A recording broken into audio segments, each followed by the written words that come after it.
makes this game truly next-gen has been the focus that we're doing on movement. What we found is that it's Drake's imperfections that make him believable. It's him stumbling, it's him not perfectly landing correctly every time. And so one of the things that we wanted to do with him is make him a kind of an everyman put into an extraordinary situation.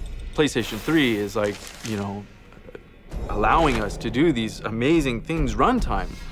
We're hitting over, I mean, easily over 30 frames a second in some complex environments that have all this wind gusting around, and it can be this nice little breeze, and we can then push through an actual gust that like churns it up a little bit and then it settles back down. To achieve cinematic quality, we looked at a lot of foams and the kind of things they were doing. One of the things in foam that we weren't able to do on the PS2 that we're able to do on the PS3 now is they have complex shaders and complex rendering techniques.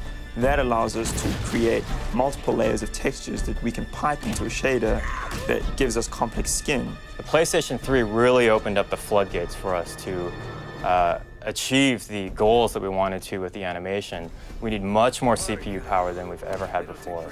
And the amount of memory that we have to work with now just really allows us to have the quantity and quality that we need, especially with the layers that we're doing and all the processes that are going on right now.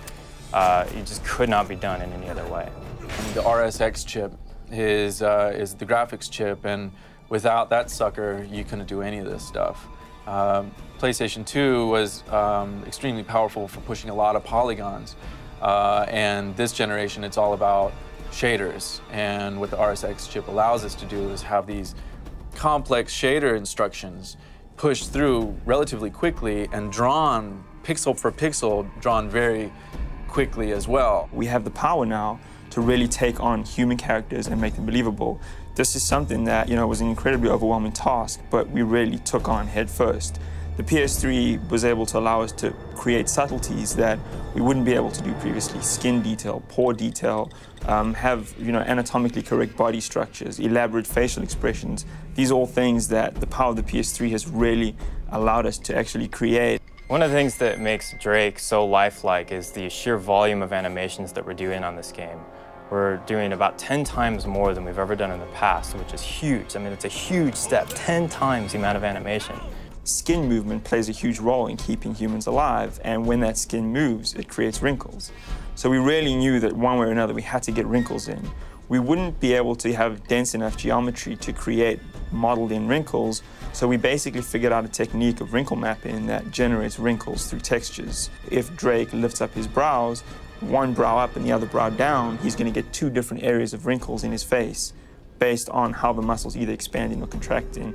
That technology has really allowed us to create convincing characters that when they emote, you really get a sense for the certain poses that they're creating. So we did water. We want to make really nice water. So it has to feel wet, it has to look like the player is interacting with it, and if you shoot the surface, you want it to react to that shot. If you shoot near the surface, maybe there is some sort of an impact on the soil that you also want to kind of, that wind would impact. We get that as well. And without the PlayStation 3 and without Naughty Dog being crazy, I mean, we wouldn't be doing water, that's for sure, because it's crazy.